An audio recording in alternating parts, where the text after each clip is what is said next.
Hi, everyone. Hi, Rolando. Hi, Eddie. It's nice to see your faces on Zoom. Hello. Hello, hello. That is how we're recording things these days. I have a question for you guys.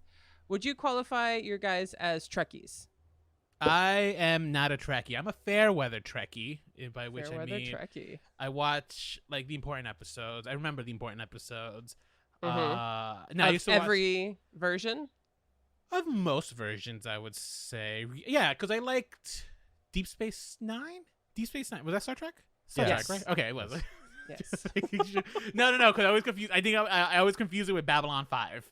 There was a point in time where That's like understandable. these two series had numbers in them and they had to do with space, and they overlapped. I'm just like, whoa. Yeah. So yeah. But I'm not a Trekkie by any means. Okay. I'm not gonna drop Star Trek knowledge. No. What about you, Eddie? So I definitely enjoy the series, the franchise. I'm not so much of a Trekkie that I have like problems with like when things don't match up or in continuity and stuff like that. That doesn't drive me crazy.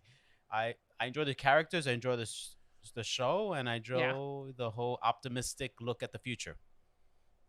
Nice. Very well put. I am not a Trekkie. I have only watched the original series, and that was all I realized. I saw the J.J. Abrams revisionist films. Reboots. Reboots, yes. And after that, I just kind of like I didn't know anything about Deep Space Nine. I didn't know anything about Discovery. What is the other one? Deep Space Nine, Discovery, Voyager. Voyager. And surprisingly, I didn't know anything about Next Gen until we were doing this episode. I am a Fletchie. I'm not a Trekkie. I'm a Fletchie. What's a Fletchie? Fletchie is a diehard fan of Murder, She Wrote. Oh, So I didn't JB know Fletcher. Yeah. Oh, okay, gotcha. I don't know if it's a thing, but I'm making it happen. So the Fletchies unite, please call me. Even though I am not a Trekkie, I am really excited to talk about today's episode, which is the new CBS All Access show. Well, not new. It's been on for a couple of months, but we're back in the game after this pandemic hit us all by surprise. We were planning to record this right before the pandemic. We were. like it hit. Like it was like that week, and we were going to be recording this with our guest of the day, right? And then the world shut down, and then it's just like, okay, terrible. Yes. And you know what? We saw this show, so now we're gonna still talk about it just because we did the work. We did the work. Yeah.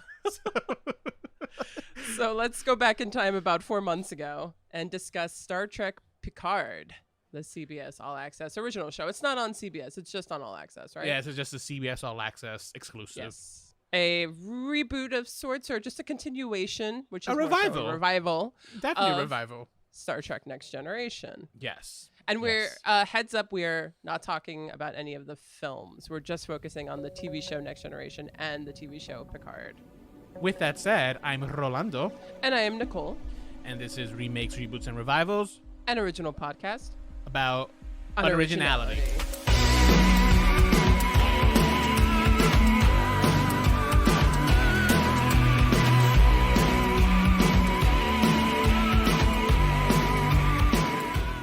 Welcome, everybody, to a brand new episode of Remakes, Reboots, and Revivals. And it is just the three of us at the moment. We did say we were going to have a guest star. He may or may not show up right now. He's having some Wi-Fi issues. It is right now when we're recording 9 p.m. on a weekday, so we are exhausted. So it's just like, I can't wait forever. But if he ends up showing up, you'll know why there's an extra person all of a sudden. So we'll make sure we announce him if he shows up. But as they say in business, oh my God, these people, I'm like looking right across. This guy is like naked, just walking around his apartment. That is what they say in show business, by the way. Serious? Yeah, I'm not even kidding. Like right across, like what's it called? Like in my line of sight. For our listeners who aren't seeing the video, we're all in a Zoom call, and Eddie and Rolando, who live together, they got the attention of naked ugly. What is it? Ugly naked guy? Is that a Friends reference? Ugly naked guy. Yeah, in that window. He's not there anymore. Eddie. Oh man. Eddie. Damn it. Just like naked. Ugly naked guy. He's a fleeting glimpse. Ugly, yeah. I think it was fat ugly naked guy. He was fat ugly naked guy, really? I think that was. You're the Friends aficionado. I think that if I remember correctly, that was a moniker. Fat Ugly Naked Guy. Friends was a really problematic show, but what wasn't problematic was Star Trek. Actually, the real Trek even was not problematic. So not that we need to know. Not that we need to know the hit. I was going to segue to. We don't need to talk history about Star Trek. I don't think so. No.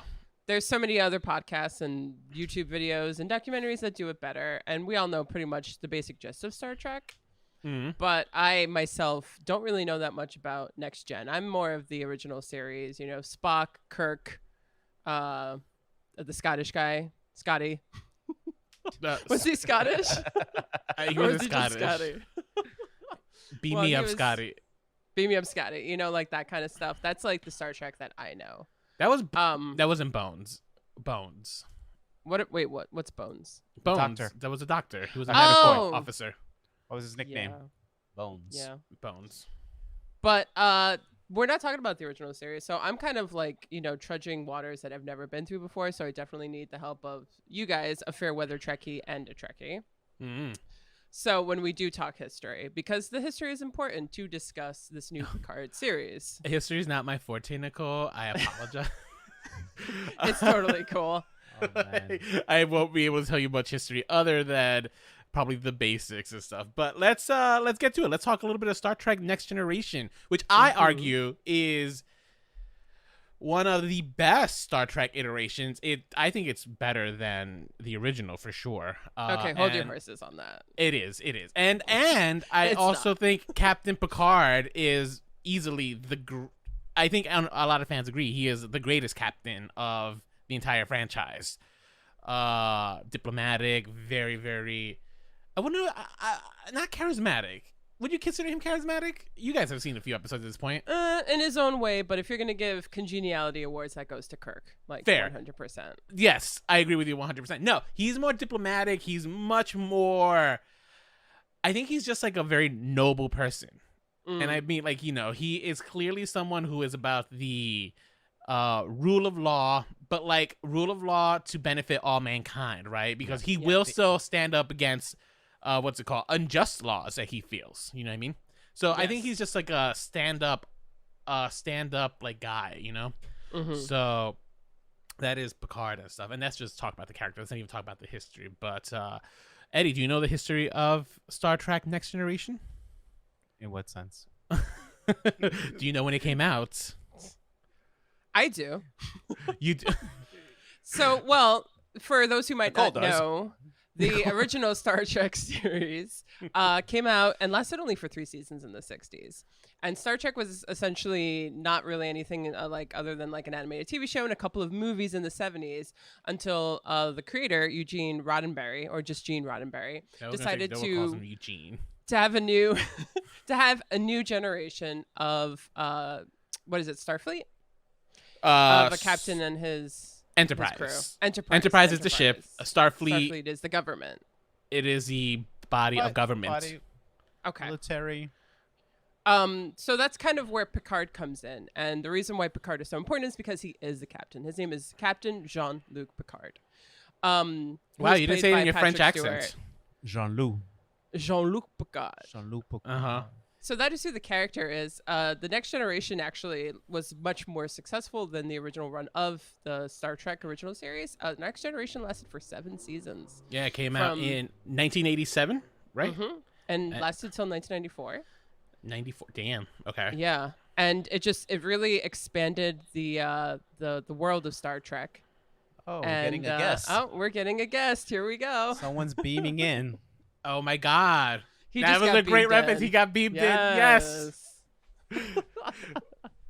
Lincoln, we were literally just talking about history and stuff. But for all our listeners, if you don't remember, Lincoln joined us when we talked about the Watchmen. Mm-hmm. And that was like the first episode of this year. Yes.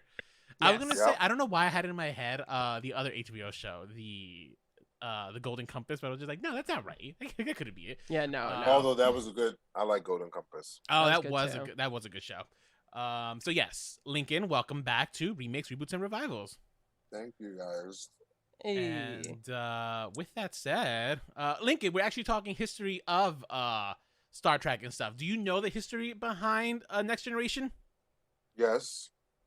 Yes, do shed some light, because I myself am not really a Trekkie. I mean, so- I'm not a Star Trek historian, but Well, Are you a Trekkie? Yes. There we go. So I defer to you for sure. you definitely have more authority than us. Yes. What would you like to know? Well, we're talking 1987, right? This is when the first season launched in 1987, and then it would run on until 1994. Correct? Is that what we literally just said this? And then from that would also have a few spin-off movies. The first one being First Contact? Generations. Oh, Generations No, was first. Generations, All right. yes. So Generations, which was the movie that brought the original cast of Star Trek and then mixed them in with the new cast. Yes. Followed by then First Contact. Mm-hmm. And then followed by, was there 4 or Nemesis was the last one? There were 4. Oh, so what was the First one in between? Contact, Insurrection. Oh, Insurrection, that's right. And that was a Romulan movie. Oh, and then last was Star Trek Nemesis, which is infamous. That's the Romulan. Yes, That's this a is the Romulan important Okay, one. Gotcha. It is an important one to the Picard story, which we'll get to later. But yeah, so really successful franchise overall, because the reason it was able to spin off 4 movies was because they were, for the most part, profitable. I think Nemesis was where... Was Nemesis profitable, or was it just It wasn't. So it wasn't profitable, and box it was, office and critical flop. It was a critical flop, and it was so bad that like we will come to learn that like a lot of the cast was just like, nope, never again. A lot of them have horror stories about working on it. Although I thought that was a good movie, but it didn't make a lot at the box office. So let's take it from there, and let's talk about some of these characters that Picard interacts with in Next Generation. Some of them are Riker, who I think is his first mate. Yes. We have Geordi Laforge, who is initially he's the ship's helmsman, but I think he like gets promoted to an engineer, played by LeVar Burton. Thank you. Yes. And he had like one of the best costumes. And it was so simple, right? You just give him like that eyepiece, and it just becomes iconic. The visor. The visor. Thank you. Which for me, as a kid, I remember growing up. I don't know why it used to terrify me a little, right? Because really, I think because like he was anytime he took it off, right? Because he was blind, and he was like Cyclops. It was scary. So, yeah. So yeah, I have distinct memories of that growing up as a kid. Who else was on this ship? We have Tasha Yar, another character. Ooh. Tasha Yar. She was in the first season. She wasn't even in the full first season. Oh, I'm about to say, it's like she does sound familiar, but she was memorable. I'm just reading off a list. She was memorable. We have Worf, who is a Klingon, who I really enjoyed him. He's very loyal and very, very good character. Another one, great. I mean, let's just be real. Star Trek Next Generation had some of the best, I think, character designs that they have like longevity to them, right? Where I think the future iterations will try to experiment sometimes with like the looks of these aliens and stuff that aren't as successful. I think Next Generation kind of had, because it stuck to a budget. Like they were a budgeted TV show. They were for a show that had those restrictions. Like they were able to make this show look like really, really high end.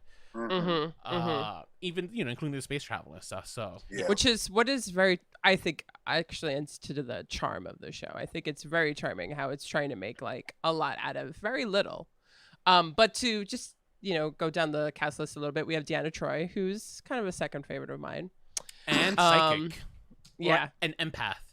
Empath, that's because she's half human and half Betazoid. Gene Roddenberry was very involved with like the beginning of this series and stuff. I think he was the one who hired everyone, essentially. Did he die in one of these seasons? Is that what happened, or did he just like quit? He died. He did die. He died during the Next Generation. Okay, yeah. He did not live to see Voyager. Okay. All right. Gotcha. So that's important. By that point, it was Rick Berman and I can't remember the other guy. It was 2 guys. Rick Berman was one of them, and another guy who did Deep Space Nine and Voyager, and I believe Enterprise. Okay, gotcha. Okay, so this is one of the two shows that Gene Roddenberry personally worked on. Right. And I guess Wesley is another character, but an important character is Lieutenant Commander Data, and he is an android. He's pretty much the second officer to Picard, and he's a very important character in terms of everything we're talking about, I think, with the original Next Generation and then the Picard show, and even Nemesis, because something very important happens there.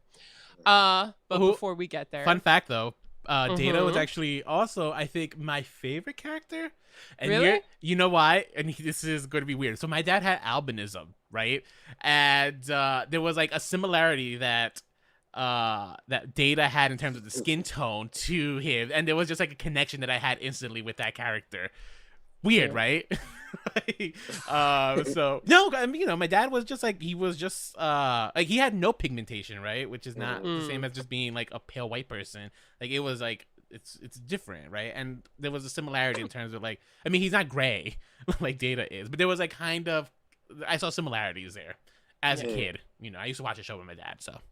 True. Yeah. Well, I didn't list out my favorite character, and my favorite character is more of a recurring character. But I didn't watch a lot of episodes. Again, I like before you came on, Lincoln, I was saying that I'm really just an original series and the movies kind of a girl. So Next Gen has all been very like uncharted territory for me. But I watched. Stop judging. But I watched a couple of episodes, mainly to the suggestion of Eddie, who was like, "You got to focus on the Borg."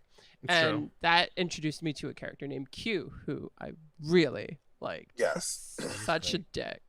Yeah. Yes. He's just like pretty much like, "Oh, you're not going to let me on your ship? Okay, so I'm going to show you what's really out there. Bam, here's the Borg. Fuck your life up." And those Borg episodes were intense. Yeah, Borg episodes were very good. It was, again, another creation from this series that would have long-lasting effects throughout the rest of the franchise. Specifically those 90s franchises, but and now Picard. So yeah, but Yes. Borg, Yes. the fun The Borg, I feel like, are also probably, like, at least with the Star Trek episodes that I've seen, the most fearsome of their enemies. Yeah, they're supposed you to can't be, really defeat them. Yeah, That would be right, There's no way to. because they can adapt, they learn, they are they're just a collective. They can't be being. reasoned with. Yeah. Right? Yeah, there's just there is something utterly terrifying about them. Well, actually, they can be reasoned with. Oh, and, can they? Yeah, and who did a really good job of that was Captain Janeway. She did a really good job of reasoning with them throughout Voyager. It all depends on.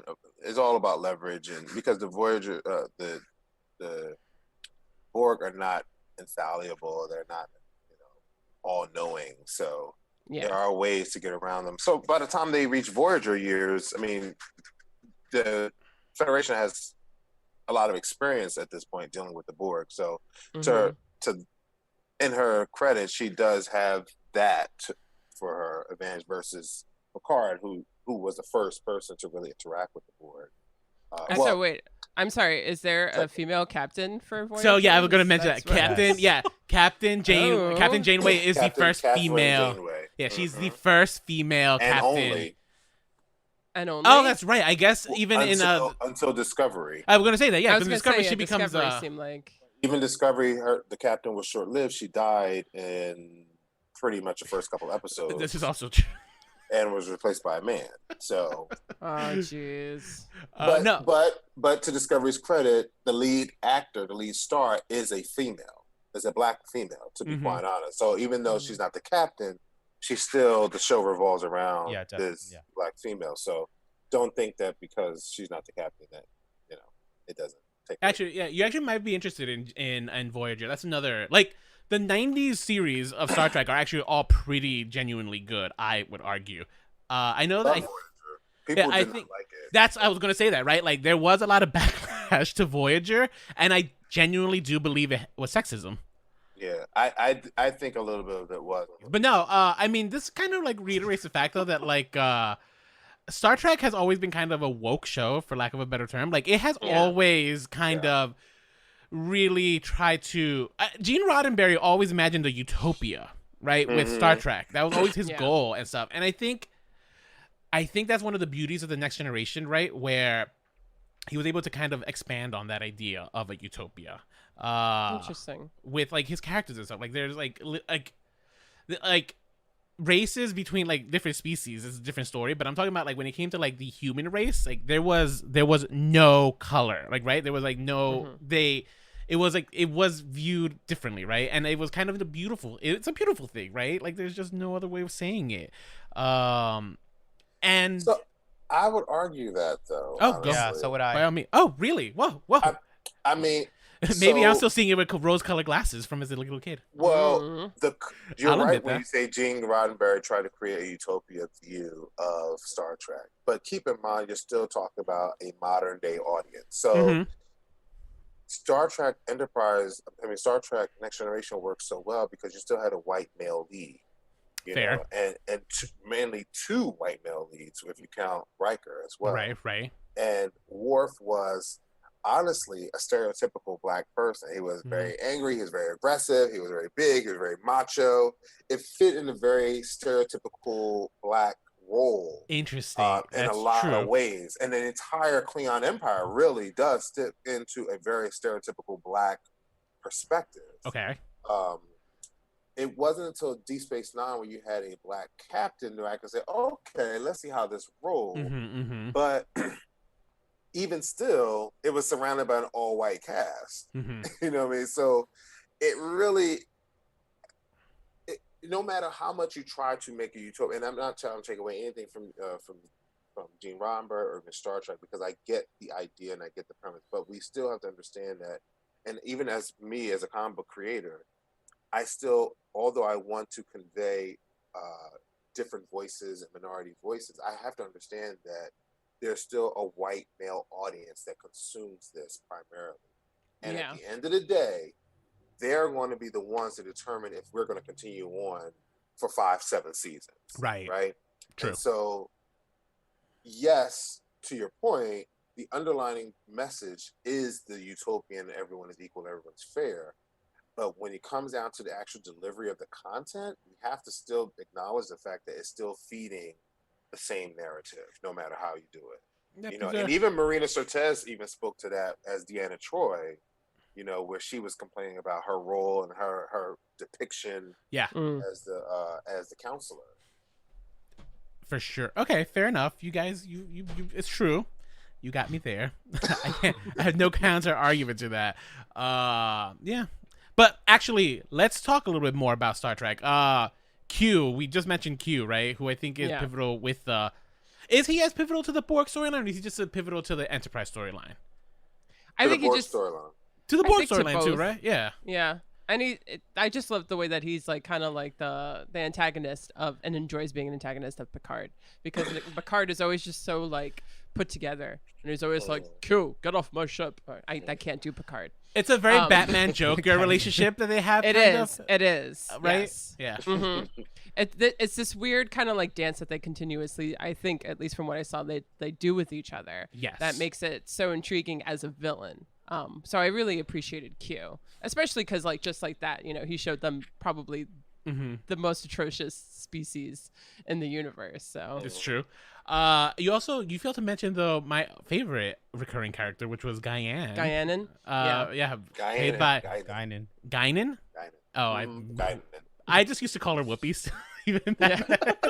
So Whoopi, I still remember. It's like, oh my god, it's Whoopi. I have genuinely, honestly, such fond memories of when I took acid in New Orleans.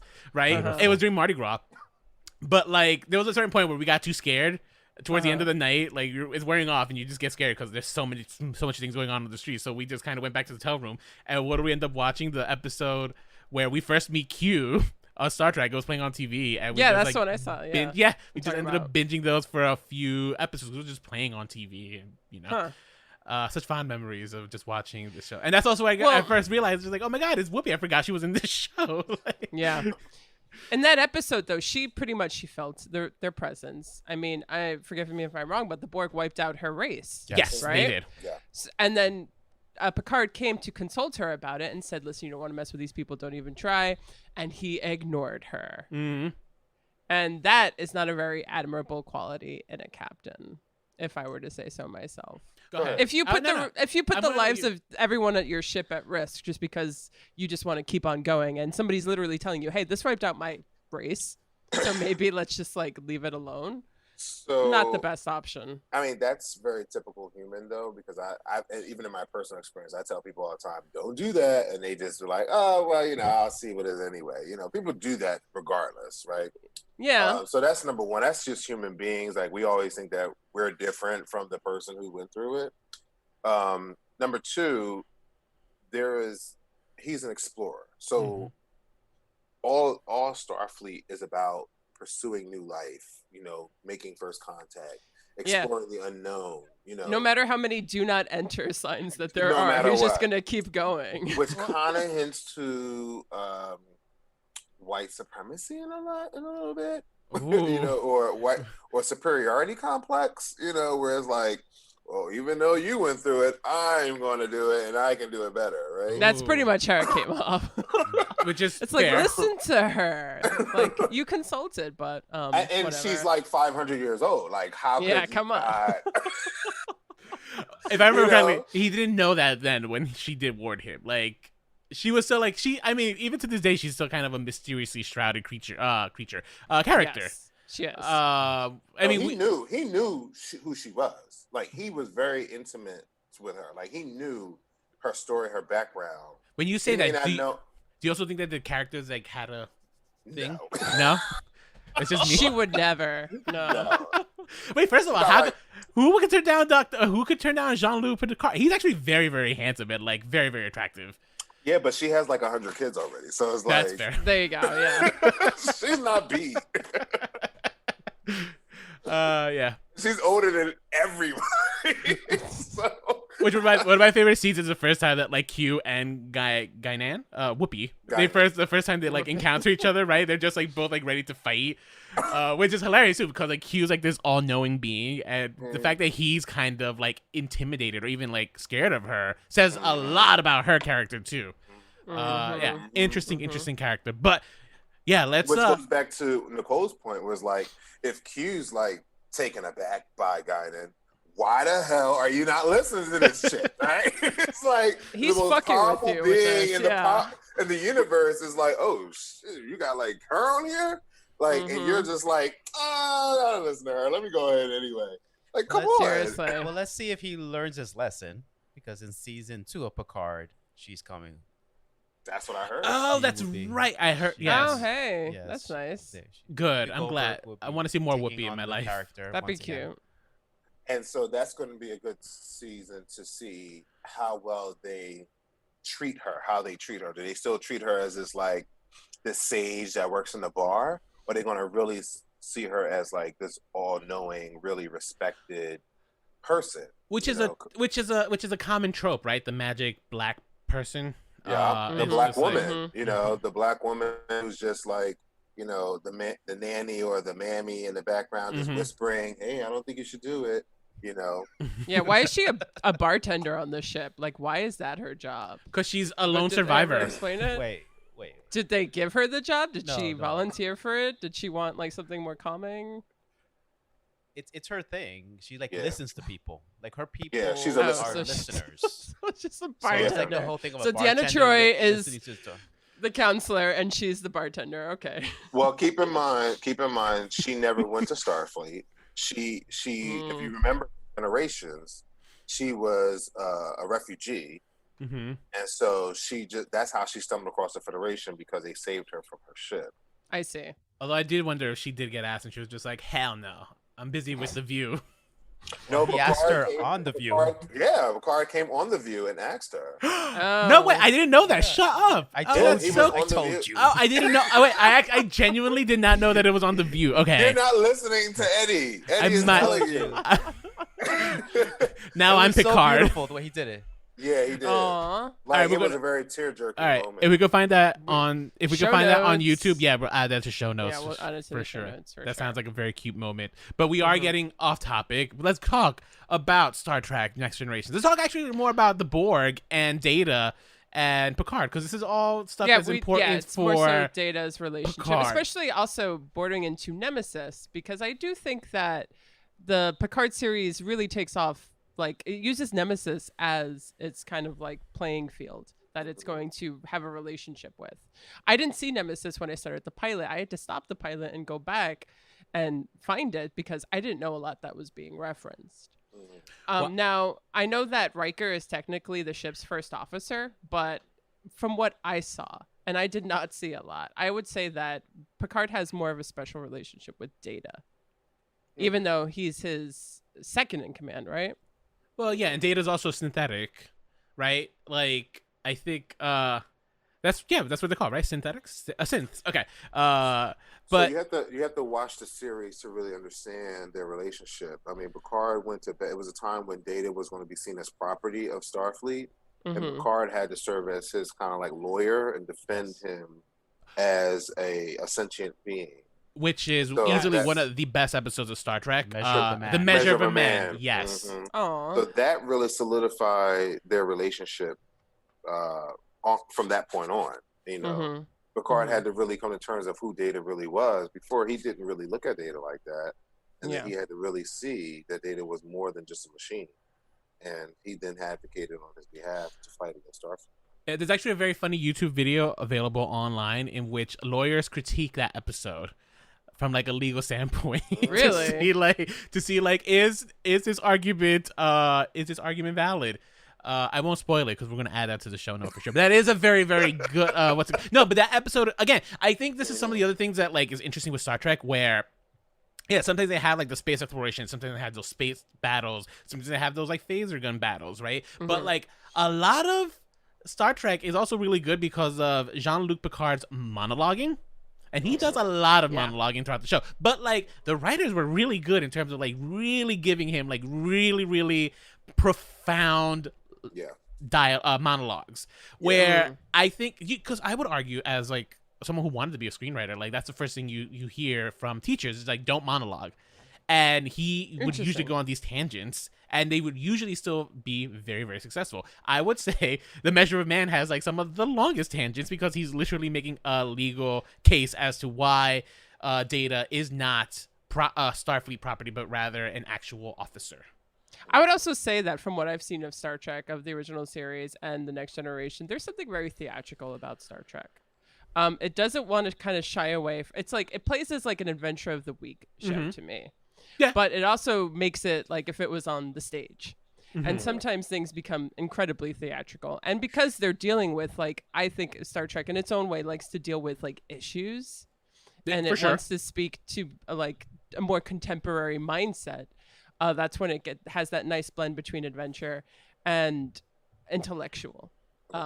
Which also is done in a very kind of kitschy, moderate, like low budget way, which is also what's so fucking charming about Star Trek. I actually do, the low budget appeal does still, because it still holds up, I think. Rewatching it, I actually think it's just like, oh, you know what? Like, the way the show is actually filmed, knowing their constraints, like, they actually put a lot of thought, though, into the set design to kind of make this place feel like a real life, lived-in place. And focusing so much of your energy on the set design kind of gives the room a lot of breathing room in terms of, like, where some things actually do look kind of hokey. It doesn't matter though because like the world itself feels real. Yes. And I think that's one of the major successes of the show. One of the major issues I had, like one of the things that Marina and Jonathan Frakes has said about fans would say, why do all the aliens look humanoid? And then they joked was like, because we're still all human, right? Yeah. But one of the things I think had a critical flaw to it was the fact they did not have enough they did not put much into the aliens, into making them look alien. So if you ever see Babylon 5 did a great job of making aliens look like aliens. Oh, they loved it, yeah. You know, and that was really low budget, by the way. But they did a really great job in giving, you know, different alien looks to these aliens. And I thought that Star Trek Next Generation could have really done a better job, and even all the Star Trek, to be quite honest, could have really done a really better job at making aliens just look a little bit more alien. So my impression of Star Trek is that they kind of don't want to make them look very alien. They want to make them look as close to humans as possible, kind of like with Vulcans and with Romulans. they have like messed up eyebrows, you know? They're like us, but with different eyebrows or ears, you know? Yeah, so but it's like, but I mean, I think that's anti-Star Trek at the same time, because you can't talk about we want to be respectful of diversity when everybody looks the same, you know? Well, not so much the same, but I think that from my point of view, it seems that they're trying to get across this point where it's like aliens and us aren't so different. Like that's also kind of like bridging like this whole equality message together that I think Star Trek tries at. I'm not saying that they always succeed at, but I think that that's why they're these alien creatures that we always come into contact with just look incredibly human. I just think it's a budget issue. They spend. I could also be. I would agree. I think could be that. So I actually think it's actually not they just. Do explain. They do explain this a little bit in Star Trek. There's an episode where Picard finds an ancient artifact. Oh, I know which one you're talking about. It's a message from an where ancient civilization. The Klingons, Romulans, all and the Kardashians show up. Yeah, so the idea is that the ancient civilization. Wait, Kardashians? They advanced. They went out of space and they realized that they were alone. And they populated all. So they decided to like offer themselves as a seed to generate new life throughout the galaxy. Oh my god, like Prometheus. So the idea is that they were that movie. They were like the beginning. Don't like that movie. And because they were the beginning, that's why we're all. No, it's true. Well, no. He's right. There was an episode that did exactly that, and I thought that the episode was a cop out. I thought it was an easy way to just say we don't have the budget to make everybody look different, so we're going to explain it.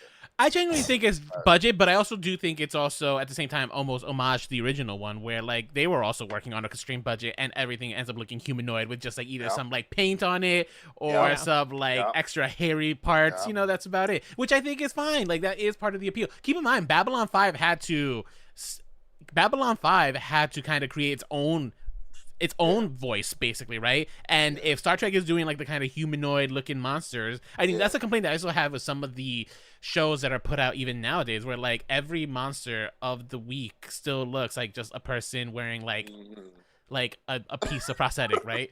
But I was also going to mention though, I just realizing talking about this, I just really kind of missed the 90s and early aughts versions of low budget sci-fi on TV, because that's something that isn't really done anymore, right? Like no, not at all. Doctor Who.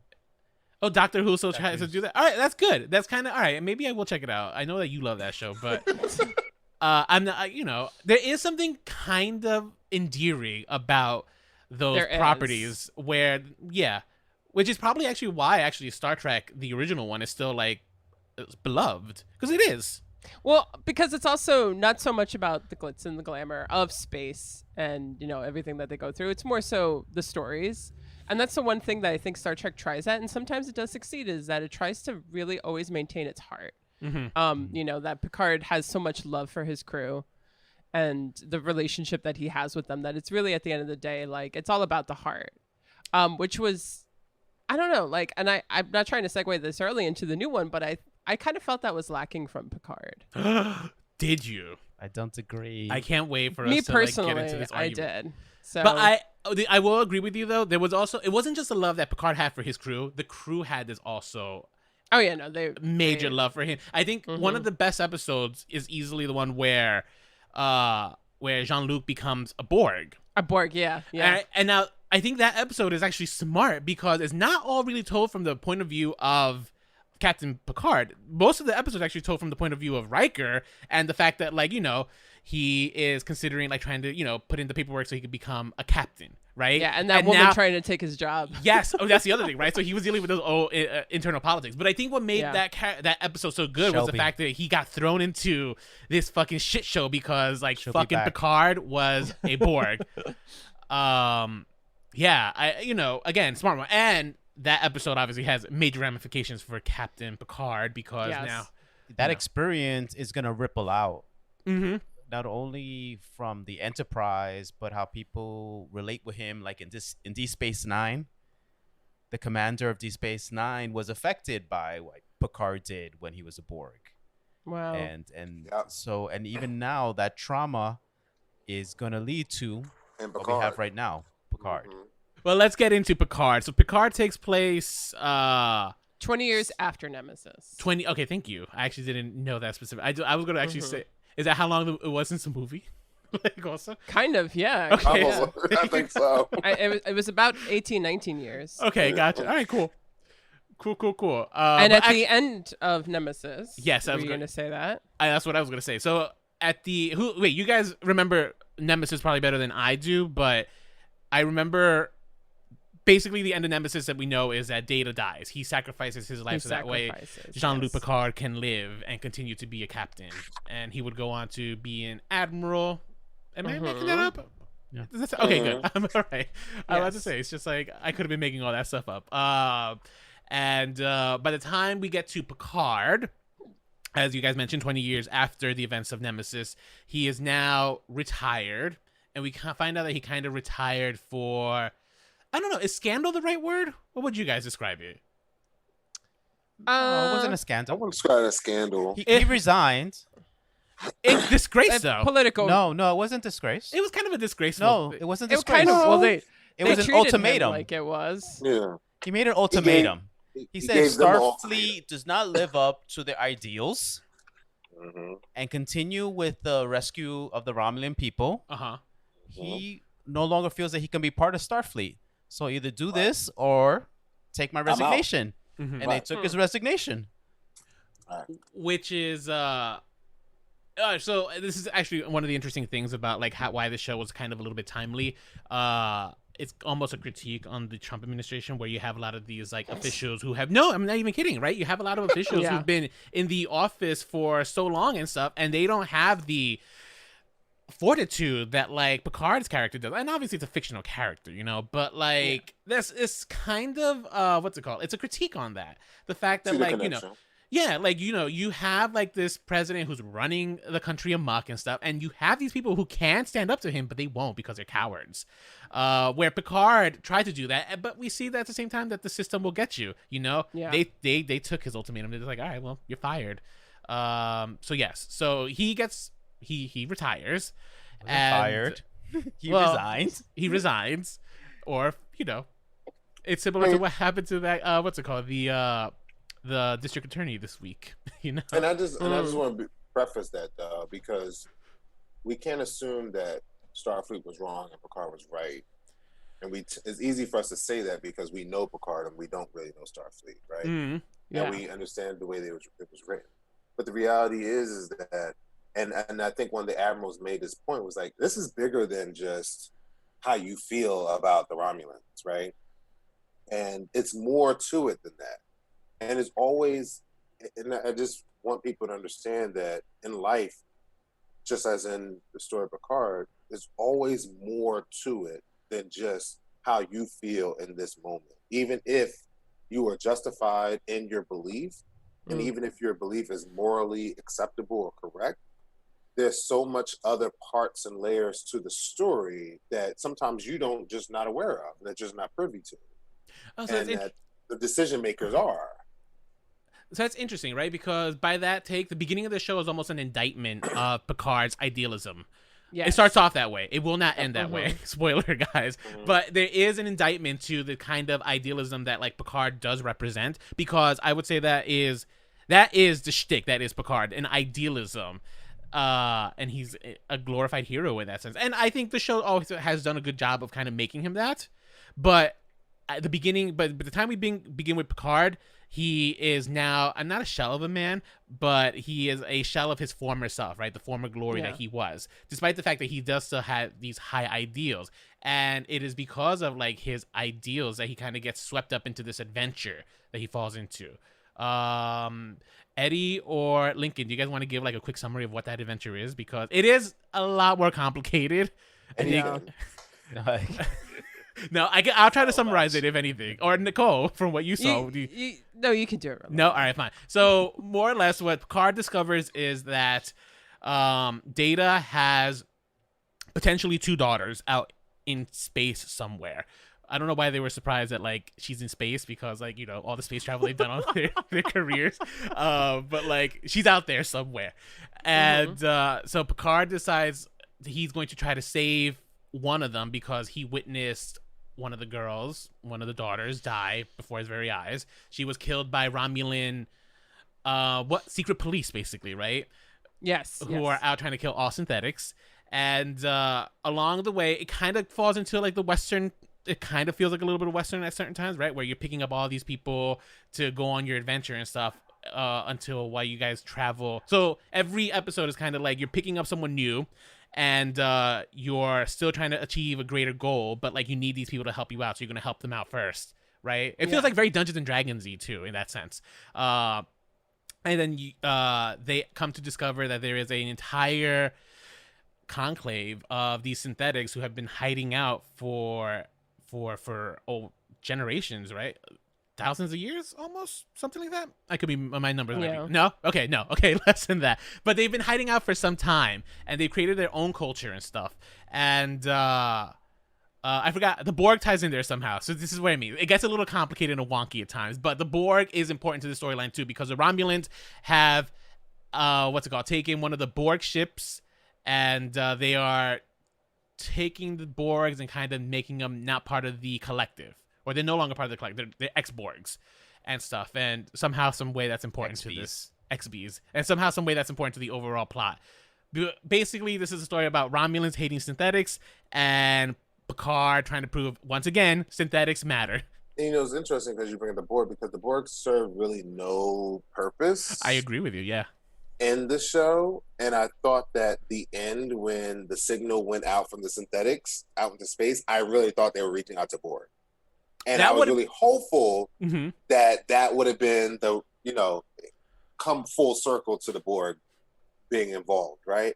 But it wasn't, and I was just so like, well, who are these new synthetic creatures out in space that's somewhere out there? It doesn't make any sense. No, I agree with you. I think the final episode for sure is a little bit of a hot mess. I think the show overall, though, is a lot better than the last episode. Lets it kind of like it's. So this is a show where I think it's kind of like has like a good. I actually was a fan of the kind of the film, the noir kind of style, like as a detective story, right? Like Picard is trying to put all these pieces together to try to solve this mystery of like what is this conspiracy that has to do with the fact that like synthetics killed everyone on Mars for some reason, right? There's a bigger, higher conspiracy theory that's happening, and that is also part of the reason why Picard had to like resign in disgrace. I think it was disgraceful. He didn't resign in disgrace. I am pretty sure it was considered disgrace. And it's not so much of it. That wasn't so much his deal, like why the synthetics did that. No, you're right. That was more Raffi, who was trying to figure that out. She was more the conspiracy person on this. His deal was more like, even after 20 years, he's still dealing with the guilt of Data's death. That's still part of his. That's trauma. how the show begins. Yeah. Right. And also the trauma of being an ex-Borg. And too. That's true. Yes, that is something he still holds on to, and this journey that he decides to undertake is basically his last hurrah. My last adventure up in the stars, because he was never meant to be in the vineyards. That was not his thing. That was supposed to be his brother. Which reminds me, have you guys ever read Ulysses? It's a poem. Not the Odyssey, but there is a poem called Ulysses, and it's this reimagining, right, of Ulysses after his grand adventure, the Odyssey, right? He's been living at home for like decades, and there's this calling out to the sea that he misses, right? And he decides to go on one last grand adventure before his ultimate demise. And I think that's a common story that we see in the Western literature, right? I think one of the major ones that comes to mind is also Batman, The Dark Knight Returns, where it's that storyline, right? He gave up the cape, but he can never really give up being Batman, so like he goes out for like several last hurrahs. That's what Picard was also. It was like kind of this man who is this great adventurer and stuff, and like he has this still calling out there. Like he is always called to adventure. Go on, Lincoln. I don't know if that's it, but I do know that, for example, the vineyard was painful for him because his family died in a fire. Yeah. His family owned the vineyard, and his nephew, who he really considered, you would think that was almost like his son as well. Renee. Renee. They all died in the fire. So I think, wow, Picard had a hard life. Yeah, it happened in generations. I think that's when it was revealed. Yeah. Okay. Generations that they all died, and so, I think him coming to the vineyard, was bittersweet. And realizing that with his whole family gone, there's nothing left for him on Earth. All he has is the stars. And so I don't know if it was his idea of just being an adventure, but I just feel like, he felt better in space because that's all he knew, that's all he had left. I think if his family would have survived, he would have been more comfortable being on the vineyard with them. But being that there was no one else left. Interesting. You think so? I don't know if I agree. I think he would not have. I think he ultimately, at the end of the day, would have still gone on that adventure and stuff. Because I think even like the people, the Romulan refugees that he was helping out, right? Like they kept trying to make it seem like you have this life, and I know it's not enough for you, but like you have this life, you're comfortable. Like you are an older man, like you should be retired and like kind of at peace, but he wasn't. And I think it's because of that call of adventure. It's the same thing that Captain Kirk had, the same thing. Yeah. It's a very, like I said, it's a common trope that like gets used. He gave up being admirable. I think it's beyond just a trope. It talks about the human experience.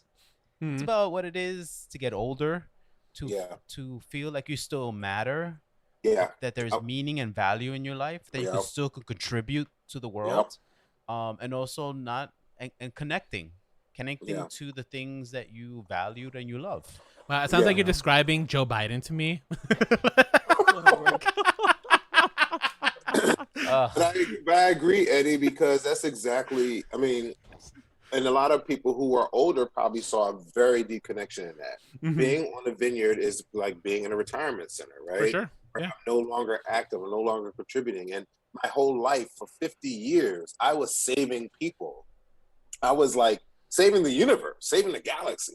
And all of a sudden now I'm left to this, sitting at, tending grapes, so absolutely, Eddie. I think that definitely is what that speaks to. Let's talk a little bit about these characters that we end up getting introduced to on this new Picard adventure. Nicole, did anyone stand out for you? To me? Yeah, like any of these new characters that we've met. I mean, they're new for us. Like for you, they're all like if you were meeting Geordi for the first time again. Not really. I didn't really like this show, but I guess the one character that I will say is the woman that he goes to pilot the ship. Rafi. I did like her in terms of a character that stood out to me, but just full disclosure, as a not Trekkie, doesn't know anything about you guys have thrown around a lot of words that I don't know what they mean. But as a person who just enjoys film and television and looking at it as a one-off, and I think that the fact that it had 10 executive producers and 5 writers every time the show started, it was kind of all over the place for me. I didn't know it had 10 executive producers. It had 10. Wow.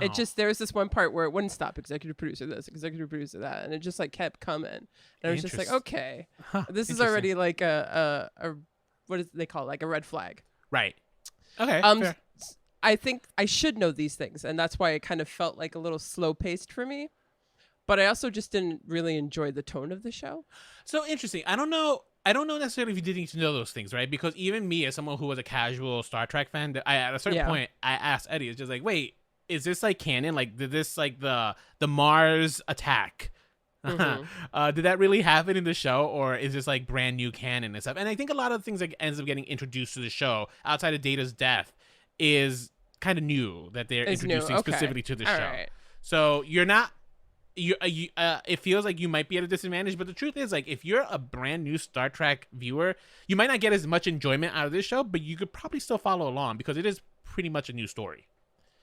Okay. Yeah. I mean, for the most part, I did like follow along, but there were a couple things that I just felt like I wasn't. But for me in general, I didn't enjoy the tone. What I liked about Next Generation from what I saw, like I said before, was that it was like an Adventure of the Week episode. Mm-hmm. And Picard kind of played like it was trying to be more of an action film, or like take like the tone of an action film and be like a little bit more cynical and like rough around the edges, which I think I understand why they kind of were going for that because, he's got so many demons. Like you guys were saying, like he's going through a lot as a character. And Akiva Goldsman, one of the writers and producers on the show, spoke that they wanted to make it more of a character study. But by doing that, it kind of loses this overall Star Trek feel. I don't know how many other shows were just character studies, but it didn't feel like kind of like this team effort. You said the word noir. It didn't feel like noir because to me, noir is also like, it's cynical, but it's kind of more like shadowy in the way that it's shot. Like I feel like even the way that it was shot, it didn't really like know how it wanted to be taken. Like, I'll give you that. Maybe noir wasn't the right word. Boilerplate maybe. It was like there was a little bit of a mystery detective like between him and Rafi trying to solve like this conspiracy. That's what ultimately I think boilerplate is a term I should have used, not noir. You're right. Noir is more like the and just in general. You also said like a Western, like getting a bunch of characters and stuff. And I don't know, and nothing really flowed that well for me. Okay. And even just like in terms of the story, it was not that easy to. Maybe it was easy to follow. Maybe I just felt like I thought it was very slow paced too. I would agree with you on that one. The show was itself very slow paced. So, so Rafi stands out to you. I think Rafi. I would agree with you. Rafi was probably the most fleshed out secondary character of the show. Yes. They give her an alcohol problem. She has issue. She has an estranged son. Mm-hmm. I also, just one last thing I kind of didn't like was how pretty space looked in this one. One of the things that was nice about Next Gen was that it was a low budget and like things weren't as refined, yet this space looked like so nice. Like space is really beautiful. But just like the way that when the character in the pilot episode is talking to her mom and you see how like camera phones work in the future and stuff, I'm like, this is too nice. This is like Minority Report nice. This is not Star Trek nice. I think So I remember when I said that the shows there's something like kind of whimsical about those 90s like low budget shows where I think now because of CGI, and this is like a complaint that we've had on this podcast several times, but because CGI has made it so much easier and cheaper to do those effects and stuff. It's a shame. They should just stick to their own formula, like do it in a soundstage in California. Nothing wrong with that. They probably did though, in front of a green screen. In front of a green screen, but they should have just done it on the set, like on set 39 or whatever. Yeah. Okay. All right. Because then it just doesn't feel like Star Trek anymore. Of course, I'm not a Trekkie. I'm not someone who's watched Star Trek all my life. But from jumping from one to the next, I'm like, this feels so But don't different. you think it ends up feeling more like the new Star Trek J.J. Abrams movies? J.J. Abrams? Okay, kind of. Not really. Not for me, at least. So just to comment on that piece, Star Trek was always supposed to be very nice, very shiny. Everything about Star Trek was supposed to be. It was supposed to be the opposite of Star Wars, which was supposed to be rough, rugged. Mm-hmm. It wasn't supposed to be buttons. It was supposed to be flat surfaces. Everything was supposed to be very much the way it looked. And so, like, for it to look like, if you watch Star Trek from the beginning all the way to even to Voyager and to Enterprise, you'll see it maintained that just as technology in a real world evolved, it was able to just be a little bit shinier, but the premise was always been the same, where everything was supposed to be nice, clean, organized. That's just how Star Trek always been. Part of that utopia vision. Yes, it's always been like that. So I'm only commenting to the point where you're saying how everything looked nice, but that's always been a hallmark of Star Trek. That's why you can't look at it. You can't go back, look at Star Trek original series and look at Star Trek Generations. Their reason why they looked really then was because of just the lack of technology at the time. Yeah, I think that's actually not even the point of view I'm looking at it. I look at everything like, this is, done to the way that they could in 1966. I think that they made it very clean and they made it really refined. But even then, I feel like even in the storylines, like, it was more about the story than it was about space, where something about Picard was like, let's just throw this added in bonus too because it could look like super cool. Like, it almost wasn't focused more on making everything look so cool than the story, which is why it's like everything kind of didn't make sense and seemed slow paced because they're more focused on that. So that's, in my opinion, but that's an issue. To me, that's a separate issue, and that's dealing with the writing. but I just want to. Oh yeah, well I think the ratings are very good in this. Right, but I just want to address the aesthetics though, just for the viewers. Like the aesthetics has always been that way. That's always been the intent of the aesthetics of Star Trek, where everything is nice, shiny, clean. But then behind the scenes, there was this hidden, whether that's sector. I forgot the name of what's that sector that was 66? Yeah, something like that. 69. And then you had the Romulans, and then you had the Cardassians. They all had their hidden backdoor dark spaces that they operated from in this shiny, glamorous world. So it always was the, putting on this shiny, glamorous front where there was a lot of backdoor politics and dark seediness that was going on in the background too. So that's always been a part of Star Trek. This is not to argue your point about it's substituting for lackluster writing, because that's a totally different conversation. But I just want to say that just aesthetically, the aesthetics has always been their thing. Well, actually, let's talk a little bit about the writing here, because you guys seem to take issues. Lincoln, I happen to know that you are a writer, so you probably you understand story better than I would say. Well, I don't want to say me, because like I understand story too. I wanted to be a writer. No, but let's just get into it. What's it called? What were your qualms with story? Because I have actual qualms less with story, and it's actually more with like decisions that were made that could have, I think, elevated the story a little bit better. But I don't think necessarily the writing itself was awful. But that is part of writing, right? It's all about the storyline, the plot, and it's almost like you take the easy way out. And it was a lot of times where I felt like they took the easy way out. Okay. One of the glaring things was when a synthetic is able to mind meld with anyone. Like, what the hell was that about? Oh, okay. So this seems like that was the worst. Yeah, I totally had a problem with that. Okay, that was this is like worst. Totally had a problem with that. But it was a Deus Machina moment where it was just like you had to figure out a way to do it, so you just gave the synthetic the opportunity. So for those who don't know, a mind meld is when a person is able to, and I want to be very specific, a Vulcan, because they're the only race that can really do it. And Vulcan is Spock. A Vulcan is like Spock or Spock. Is able to touch your mind, touch your head, like it's like so. Yeah, right. Yeah, right. And my then mind they will to your mind, my thoughts to your thoughts. And so they would pretty much create a psychic link between you and them, and they would be able to communicate psychically to you. Whether reading your mind or just communicating with you. So it requires very much physical contact. It requires a physical, literal mind, and there's an emotional connection. There's a psychic link.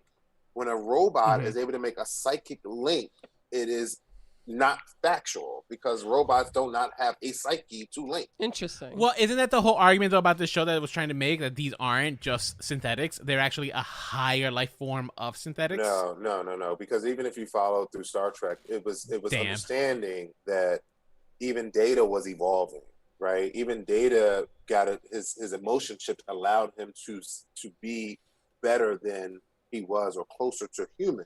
But the reality is he was still a boundary between human and synthetic. You were still not real. You had a positronic brain, and you still process things as a computer. So that's the question of Picard. What is real? But that was too far-fetched. So the only problem I had with that was when Dr. Soon, Dr. Soon makes that comment. Oh, she loves to study Vulcan things. So she's familiar with these Vulcan ways. You should hear her play some Vulcan instrument. So it was like, so for a hobby, she studies Vulcan mind meld, and she can do it. See, to study the Vulcan mind meld is one thing, but to actually perform it is totally different. That's like a human cannot do it. No, at no point in Star Trek has any other race been able to do the Vulcan mind meld but Vulcans. And all of a sudden now we have a synthetic life form is able to do it. It doesn't make any sense. Yeah, see, this is doesn't make any sense. Ultimately, this is the problem with so this is one of the big problems that there are with even the Romulans, who are a descendant who come from the same bloodline as Vulcans, could not do a mind meld. I was speaking. No, I was gonna say no, but this has to be so. This is like one of the problems with like reviving like franchises like this. It's well, I guess I don't know. This is so Star Trek, similar to Star Wars, right? They have a fan base, and if you do something that's not in the canon, right? That like kind of offends someone, like you will never hear the end of it. And no, I'm not no shade to you guys. I'm just saying, but no. What I'm just saying is just like this is one of the dangers with like sometimes these type of franchises, right? Where and so for me, I'm a Fairweather fan. I didn't even think twice about that. Like I was just like, all right. It was a cheap. I'll give you that. It was a cheap writing device, all right. But the logic that you guys have against it, for me, doesn't. Like I said, I'm a Fairweather fan. I'm not thinking of that. So there's like different levels of how. So I'm sure, Nicole, you're probably looking at that scene. You're just like, I don't fucking know what's happening. Where me, I'm just like, I know what's happening, but I'm just like, all right, interesting, new, weird. But like, let's see where it goes. And then the real diehard, like the people who actually like have a respect for like the lore, then they're going to be the ones who are going to nitpick that kind of stuff apart. And well, at the end of the day, the show is made for them. That's a fair point, right? They're not trying to capitalize on new fans, so there goes my argument. You do kind of need to. If the show is titled after a character who we've been introduced to in another show, then you do need to stay true to that history and that universe and its rules. The universe and the rules. And keep in mind, Star Trek is one of the few franchises that has been able to stick very, very close to canon, from beginning to end. Even the new J.J. Abrams storyline doesn't veer too far off. The way they justify it is through a alternate timeline, because they knew to automatically just change everything without any reasonable explanation would just not be right. Paramount Studios has been, and CBS has been very clear on maintaining the continuity of Star Trek from the very beginning. And so to me, it feels like if this was, I mean, we all got upset when X-Men movies came out, but you know what? It was so many of them just came out that were just so unconnected to the canon, and they revised it that people just gave it, was like, all right, I guess this is how it's going to go. But I mean, sometimes that tactic wins with Hollywood, where they just beat you. It's just like, just get over it. Which is fine. Which is fine if that's what you're going to start doing. But Star Trek is a different animal. I mean, Star Trek has. I agree. I mean, and again, I follow a lot of other franchises, and Star Trek is just different from all the others. I mean, it has had fans from the 60s that are still today. It would not be what it is if it wasn't for the fan base. This is not like Marvel, who picks up new fans every generation.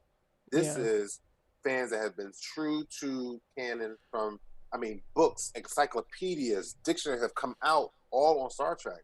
And for some, Picard, which is based on 3-4 shows prior, to now all of a sudden change or rewrite canon, is just not good writing. Well, I don't know if they rewrote canon or more introduce an idea, the possibility here. Okay. That something besides the Vulcan can do the mind meld. But that's a big. And I have even theories about this, but I don't want to talk about that. But getting back more to Picard, and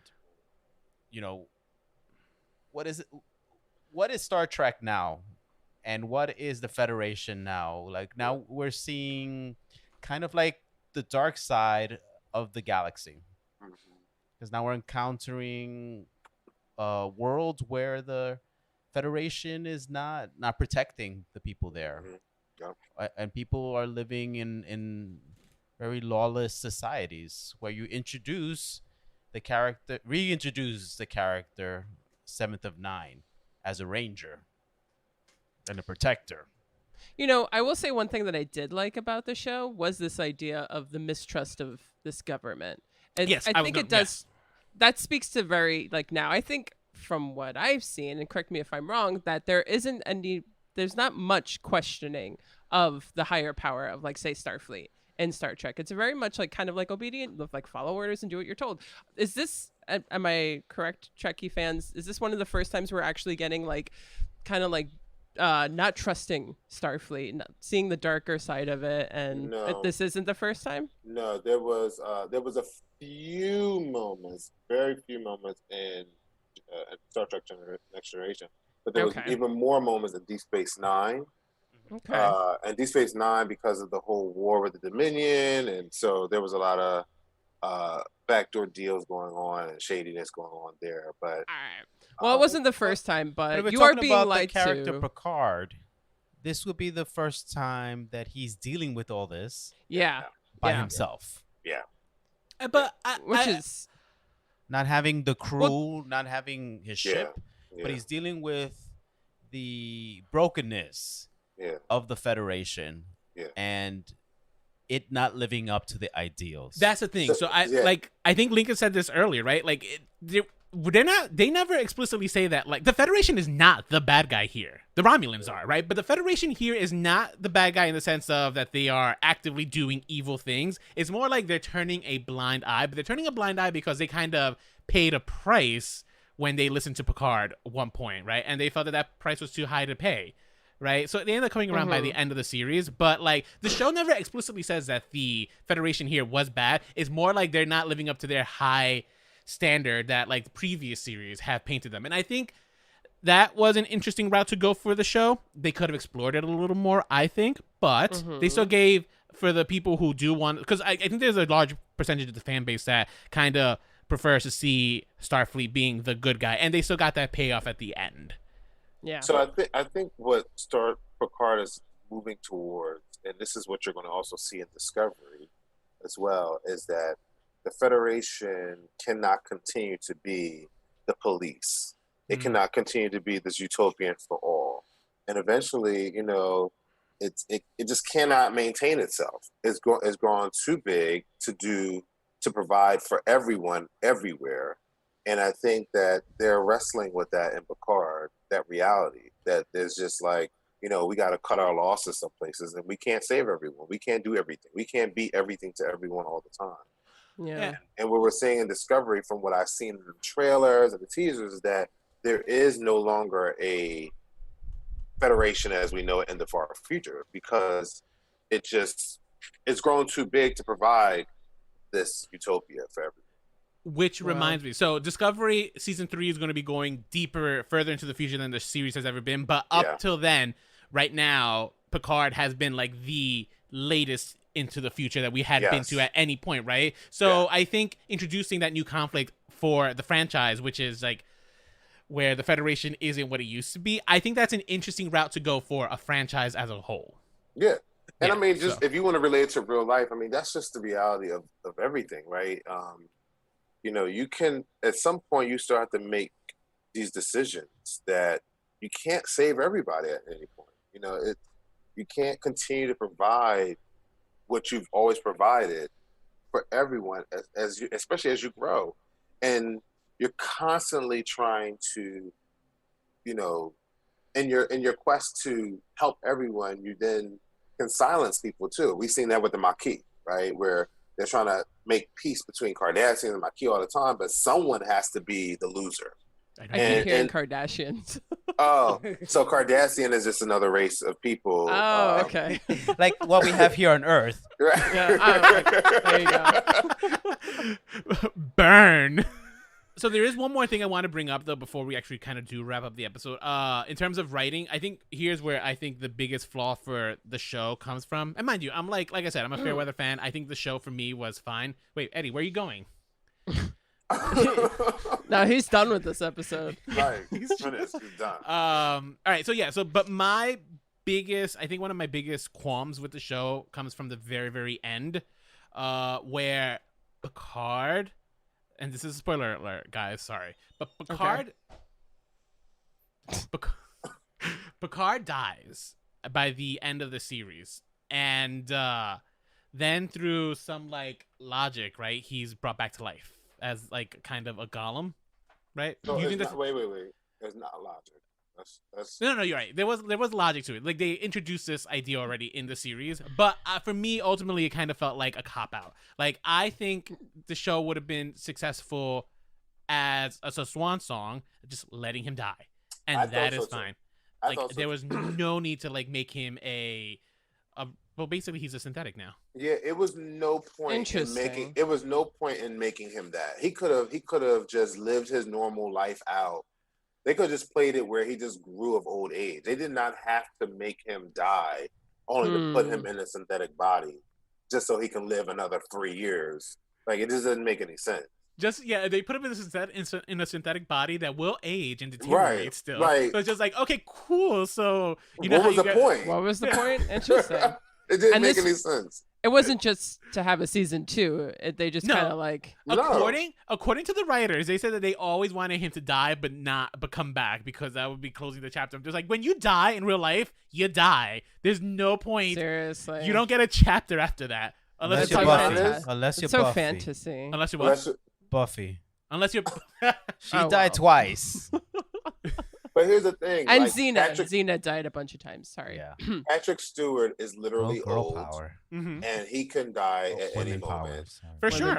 And so it defeats the whole purpose of trying to extend a character who will literally die and that you will not be able to replace with a substitute. It just does not. Yeah. The whole process. He could have had this terminal illness, and this terminal illness could have just kept on to every season until he literally dies. Like, for sure. It did not need to be changed into a synthetic. It just, because it leaves the door open and say, well, he won't age, and that we can save him again. Which, if the character truly does die, if Patrick Stewart does die, then his character really does die.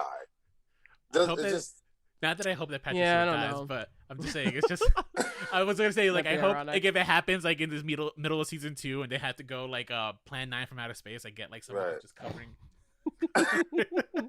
It just did not make any sense. That'd be great, yeah. Patrick Stewart in season 2, just like that. Yeah, that'll be the season that you love, Nicole. That I would love that.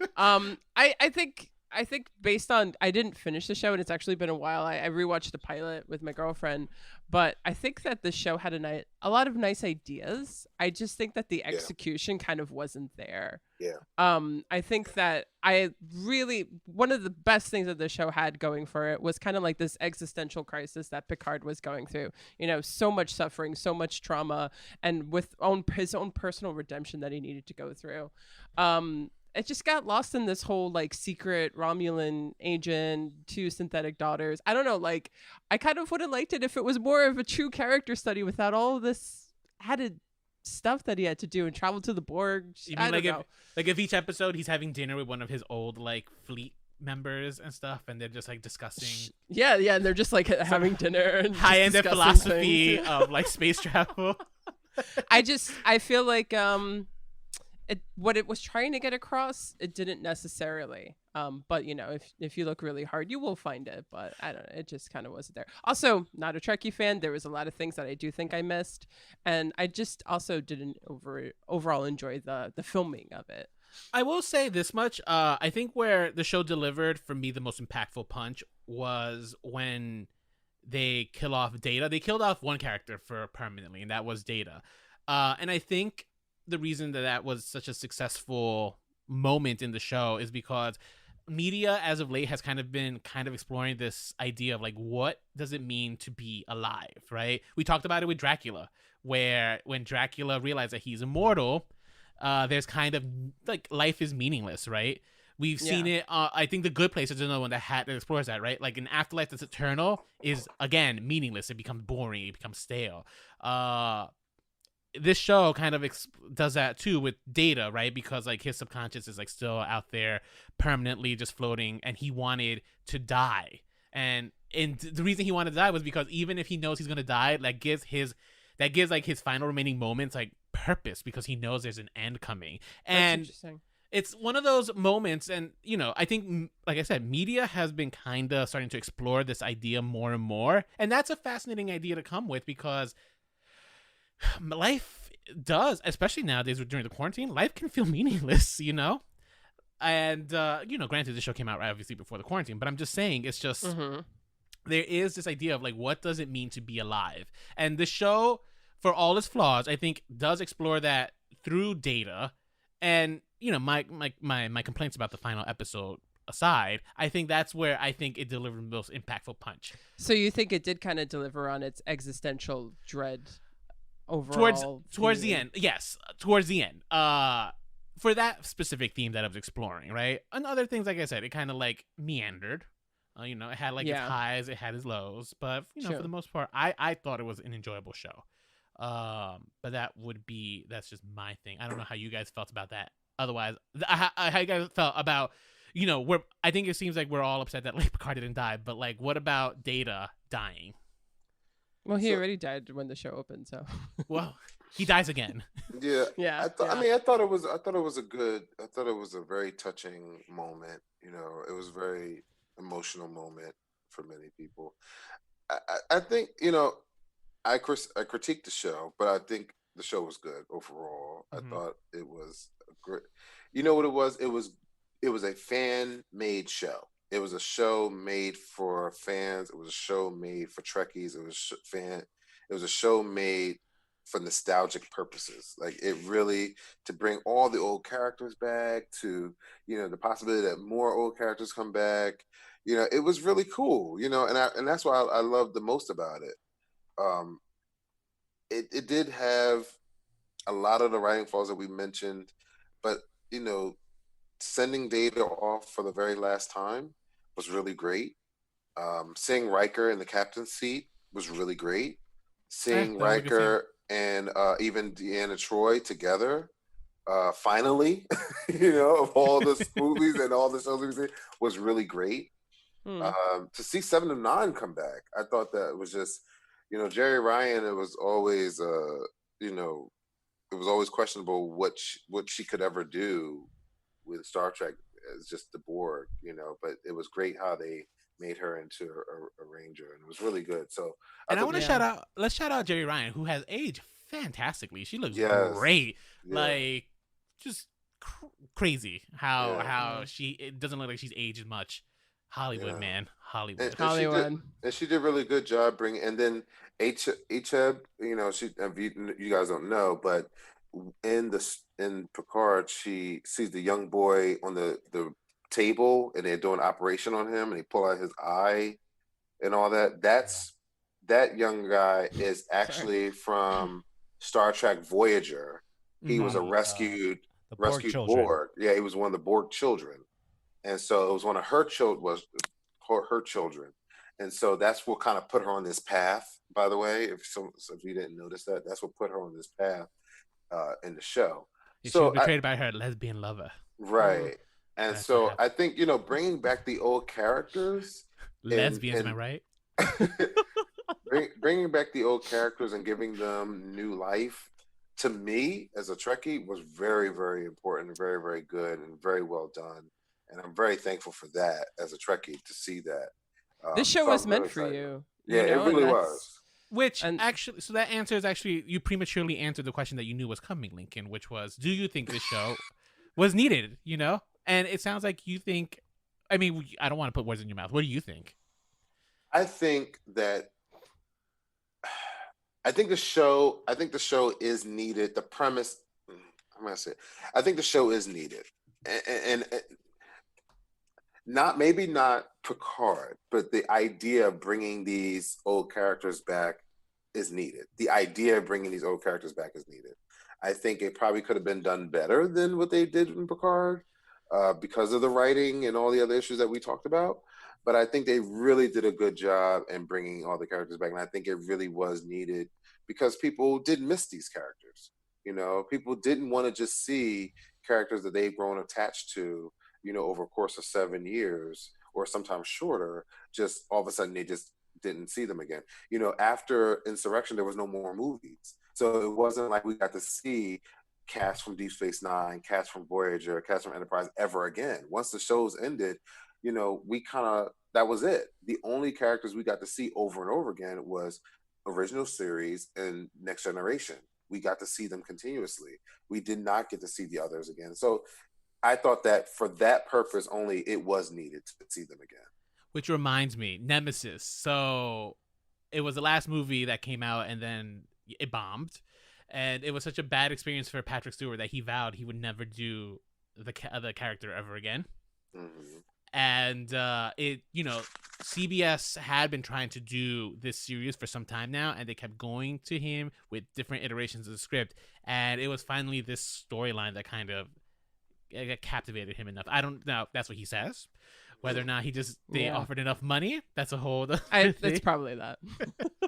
I mean, the story is good. I just think that, I think Nicole said it is just the execution of it was not that good. The story, the concept, the idea, I thought was nothing wrong with it. And the way they even introduced the characters wasn't really wrong. I just think there was a lot of missed opportunities and a lot of opportunities and a lot of things done wrong. Yeah. That kind of made it bad. But here's hoping for season 2 to be better. Yeah. Well, it's got Whoopi, so Whoopi will be there, and he won't listen to her again. But I'm excited for Discovery, because I love Discovery. It sounds like Discovery is super worth checking out, actually. I love it. I love it. You talking about multicultural cast? It is very multicultural cast, and everybody gets their shine. I mean, you don't maybe not seen it, but Tilly, I thought that she was a nobody in the beginning, but then she becomes this really important character. Which she gets on my nerves, by the way. But are there homosexuals? Yes. Yes. Oh, okay, good. Yeah. Oh, good. that's now, important. Now, Yes. The married couple. Two. Oh, that's okay. Because it's funny, right? And a Puerto Rican. Yep. There's Puerto Ricans in the future. Who's the doctor? That's good. I thought they'd be Americans by then. But... Black Puerto Rican doctor. Okay. Who's married to a white male engineer. Oh. Okay. Actually, now I remember the character that we're talking about. Okay. Wait, you don't remember how pissed I was? Yes, I do remember. Okay. Don't spoil it. We're not talking about that show. I don't want to spoil it to anyone who hasn't watched it. It might be okay. But all right, cool. Eddie, do you think Star Trek Picard was needed? Yes. That's it. Yes. Elaborate. Yes. Duh. Well, similar to what Lincoln said, you do connect with these characters. You watch the story. You go on the journey, and this is your opportunity to revisit them again, to see what's happened. It's 20 years later. How have they grown? How did they change? Where are they at now? I'm interested. And Picard gives us the opportunity to explore another aspect of the Federation and in this universe. And I think the themes that we didn't get a chance to discuss about Picard, because it'd just be another episode of this podcast, but would be about the idea of family and brokenness and being okay with your brokenness. And okay. Those are the things that I really got out of the show. So I was very happy for it. Actually, I really liked it. But I do see, I understand where you guys are coming from with your own media criticism, mind meld, and Picard dying but not dying. But that will be a grave sin again. That's a huge mark against this show. But I don't think it should detract from overall. I think the show itself. It's that was just one poor execution. Nicole, I'm looking forward to the second see what they take it from there. Me too, and I was excited about every episode, to see every episode. I have I have a lot of critiques because I'm looking at it with different lenses. As a writer, I see it through one way. Yeah. But as a Trekkie, I see it another way, and I echo everything that Eddie said. And I was really, really excited to see the show, and I really hope that the show continues on a second season. I just hope it gets better. For especially for the non-Trekkies there, that it satisfies them in some way, because I do think that it's an opportunity to really grow the fan base as well. So I hope they don't miss that. I would agree. Nicole, as the non next generation watcher, what are your thoughts there? The non-Trekkie, I don't know if I can really answer the question as to the actual Picard thing as to whether or not it was needed. But what I can say is that as someone who just knows what it's like to be a fan of something and to have been deprived of something for so long, who doesn't love a good encore? Later on this year, Disney Plus is going to be reviving the Muppets, and that alone is just like sending my heart ablaze. And I know, just hearing you talk about seeing some of these characters, like the ones that didn't have movies that you hadn't seen for 20 years and how much that meant to you, that is something that our pop culture and these shows, they mean so much to us. And these franchises too have become so much to us in our society that it is like seeing your old friend again. And that, I think, just with every passing year and with every added franchise, just becomes stronger and stronger. So I think there's just something really sentimental about it. And just in general, I mean, I don't think people realize the impact. I mean, we talk about it, but Star Trek has had a significant impact on our world in the last 50 years. Yeah. I mean, really more so than any other franchise on the planet. I mean, the technology we have today, scientists who developed it will say they were inspired by Star Trek. Yes. I mean, they literally said, I made this because I watched Star Trek. There was the History Channel, or I think, had a whole show based off of it, right? Like Star Trek did it first, something like that. Yeah, I mean, it's Star Trek is one of those series that I think that it really is bigger than most franchises is, and I hope that the writers and the producers really work harder at Picard, because we want people to. It's very important that people understand the power that the franchise has and the influence it has had over our society. Well, they have a new showrunner for season 2. I don't know if you guys know this, but the person who ran the first season is gone. So there will be a completely different person heralding the next one. So was it drama? No, he's working on another project. Yeah, he left to go on other projects. There probably was drama. I want to know the tea. I want the tea too. What about you, Rolando? No, I think so. One of the things, I guess, while doing the show, right? Like, Hollywood goes one way or another, or possibly 3 ways of going about it, right? It's either a remake, a reboot, or a revival. Like this falls under a revival category, right? And I actually think sometimes the revival is more preferred than a straight up remake or a reboot, because the revival gives us a good revival will feed off of the nostalgia, and this show does a lot of that, where we see every episode, if not most episodes, you get a character from the original run or one of the other franchises in the Star Trek lore. And if you're a fan, that just really excites you. And at the same time, a good revival will capitalize not just on the nostalgia, but kind of decide to go introduce new things. And sometimes they're successful, sometimes they're not. This show kind of had its moments that I don't think were successful, but I also do think that, like, introducing, for example, the Federation is kind of like this flawed, overarching body of government is more realistic than that utopia that Gene Roddenberry had envisioned. And it could be just our cynicism from just the day and age that we're living in right now, right? Like, you had to also keep in mind, like, the absolute cynicism that we have towards a body of government as of right now, as myself as a liberal, just myself as an American citizen, like, that all translates into when I'm watching this show and I see that, like, Captain Picard, the captain that I remember being the most idealistic, and he not seeing eye to eye with, like, that body of government. I'm just thinking, it's just like, all right, well, I know how you feel, man. Look at who my president is. And so I think that's why a revival was successful, and I think it was needed, because it kind of gives you, as both Eddie and Lincoln had just said, it kind of gives that fan service, but at the same time, it's trying to introduce new things. And that is ultimately what I think is a good revival, right? Where you can like give fans what they want, while still me, who's, like I said, a Fairweather fan, I can still enjoy the show and be like, okay, these are interesting things they're introducing, and I'm intrigued. I actually, watching the show, I didn't think I was going to be as excited as I was for, like, each episode to come out, because I think for me the storyline was overall good. Did I like Dodge as a character? No, but Dodge. I think Dodge was the worst. who is a synthetic, right? But like she fell in love way too quickly with the Romulan, in my opinion. But dreamy eyes. But I think for me, it might have been actually kind of like for the first half of the show was I kind of like each week was finding a new crew member. And then like the second half of the show was like kind of like trying to resolve this problem that they have. So yeah, I think it was for me as a revival, it was successful. And you know, I think similar to like when we did what's it called?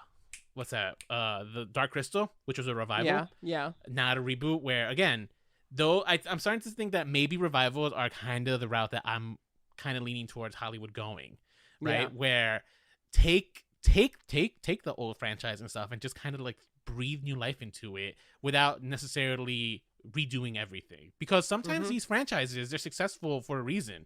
You know, Picard is his idealism is what makes Picard so successful. They did not take that away. He might have been a little disheartened, but he was like still that idealistic character that he always was in the series. True. You know? I am truly on board with you, Rolando. I think Hollywood definitely needs to do more revivals and less reboots. And I look to the X-Men, the Marvel X-Men franchise as one of those. They should never have rebooted them. They should have just revived it and done its service, done the canon service. I mean, they truly dismantled that, and I just thought that they truly did a disservice to 50 years or plus of history. They just did it damage, and I just, I'm very heartbroken by that. So that's why I kind of like Star Trek, because they have never really done a reboot of all the shows, of all their shows. They've never done a reboot. They've always, and that's from a writing perspective, it's very difficult for you to take something that has been established, has been cemented, and then try to make something new out of it. Yeah. How do you make a new race when you have all these other histories that you have to take into account? It's very, very difficult to do. So I do give it to the writers of Star Trek, of every episode, of every season, that they've done a really good job of staying true and just adding to the canon and not really redoing everything. Because even J.J. Abrams' version, he tried to do it in a way that both fans and new people can buy into it. Yeah. So I respect it from the commercial perspective. A lot of people wasn't happy on it, if Trekkies weren't too happy with it, but I understood it and I can respect it. And the way he did it was a respectable way of doing it. But even still, when he did that, he still stuck to very core principles of Star Trek, very core principles of even the characters that was established. I mean, he did not remake Kirk. Kirk was still Kirk. He did, of course, different things. It was a totally different storyline, but Kirk was still Kirk. And so that was very important in the Star Trek continuum, that when they write these, they really do a really good job of reviving and not rebooting. Yeah, for sure. I agree. Yeah, that might just be a good thing for Hollywood to at least listen when it comes to Picard. But I don't know, guys. You tell us what you think, right? Did you guys watch Picard? Did you guys grow up watching Star Trek The Next Generation? Let us know. Where can they let us know, Nicole? You can shoot us an email, remakesrebootsrevivals@gmail.com. Or if you'd like to hit us up on social media, we have a Facebook, facebook.com/remakesrebootsrevivals. We have an Instagram @remakesrebootsandrevivals. We have a Twitter, but don't hit us up on that. I don't even know what the handle is. What is it, Rolando? Remakes Podcast. Remakes Podcast. Yeah. We also actually now have an official website. We are now officially www.remakesrebootsrevivals.com. And you can check out all our old episodes. So yes, you can. And we're on Apple Podcasts, Spotify. We're on everything. So give us a hoot. And we have a YouTube page where these videos will be up. Yes. And maybe Scooby-Doo, if we could get it to work. Hopefully Scooby-Doo, yeah. I'll take ownership on that one. So wait a minute, does that mean I'm going to be a YouTube star? Oh, possibly. Yeah. Which reminds me, Lincoln, where can people find your, where can people reach out for you? To you? Oh. For you? I'm on Instagram, FCS Chief. That's F as in Frank, C as in Charlie, S as in Sand, Chief. That's on Instagram. And then I have farcornerstudios.com.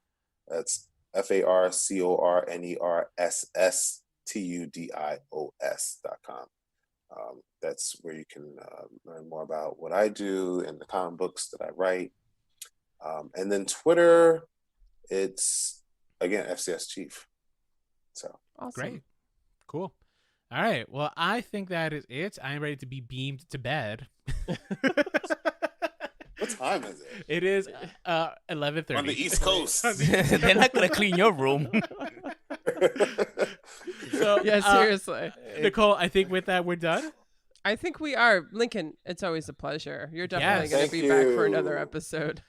You are Thank officially. I enjoyed this. You I are enjoy this officially time. the guest star who's been on the most. Thank you. I appreciate you having me. I'm very humbled by this. Oh no, for sure. I mean, thank you for enlightening us on the Star Trek lore that we didn't know about. Yeah, seriously. I wonder what this episode would have been like without you. a lot of Googling. Eddie's a Trekkie too. No, you know, I stepped back. I was he like, would have. this is the history teacher. Like, and it was the wormhole here. And that's like camouflage, man. And the Kardashians came. They were fabulous. Yeah. Oh man.